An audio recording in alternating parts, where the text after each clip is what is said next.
Hey everybody, my name's Barker with a B, and welcome to the first installment of Be a Better Game Master. This is a YouTube channel that I made to help other people like me who want to play D&D. Oh yes.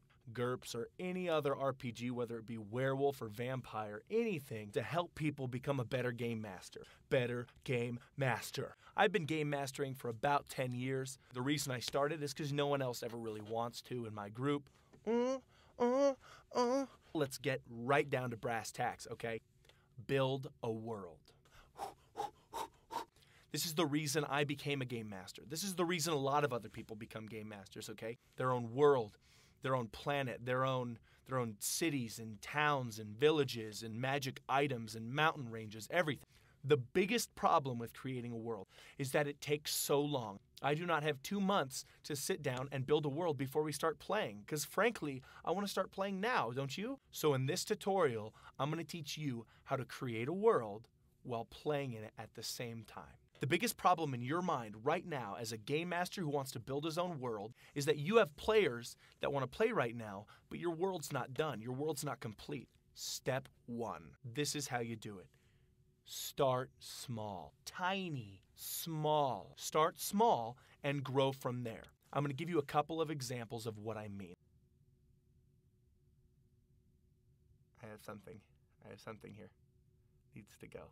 Example 1. I ran a campaign, this might have been 6 years ago, okay, where I wanted to create my own world.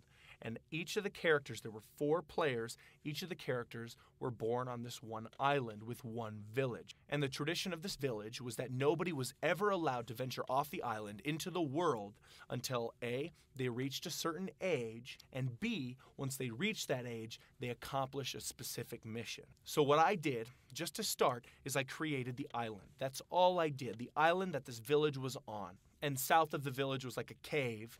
Barker! And that's the first adventure, is they've reached a certain age and they need to accomplish this final mission before they can leave the island. And once that mission is completed, they can sail east, they can sail west, north. What are they going to find? They don't know. I don't know. The point is that you build the world as you go. So in the end of this campaign, you're going to have maps and magic items and mountain ranges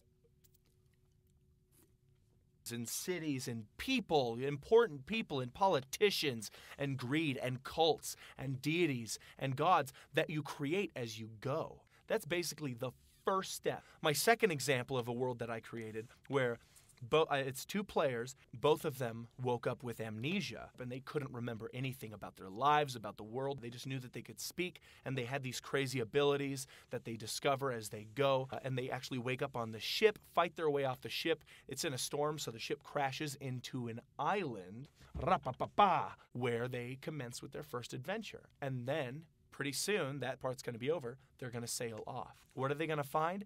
I have a pretty decent idea because I've been thinking about it. That's step 2. Always be thinking about your campaign. No matter what books you're reading, movies you're watching, anything can give you inspiration for the campaign. Go to Walmart. Buy one of those big zip-up binders. Buy a bunch of sheet protectors and start keeping track of every map, every letter that the players receive, everything they find. Keep track of all the characters. Keep track of their family trees. Because remember, you are building a world. You can do anything. Anything. Okay? It's awesome. This is a voiceover. And basically, that's it. You know, you're on your way to creating a world. Your players are happy because they get to play. They don't have to wait for you to finish building the world for them to start rolling characters. You've kept track of everything, so you're not getting mixed up in your head because worlds are huge. Okay, you're keeping everything in this binder, and you're thinking about it all the time, and that will keep your game fun. If your game isn't fun, what's the point of anybody even coming over? They're coming over to have fun. They're coming over to have a good time, so give that good time to them.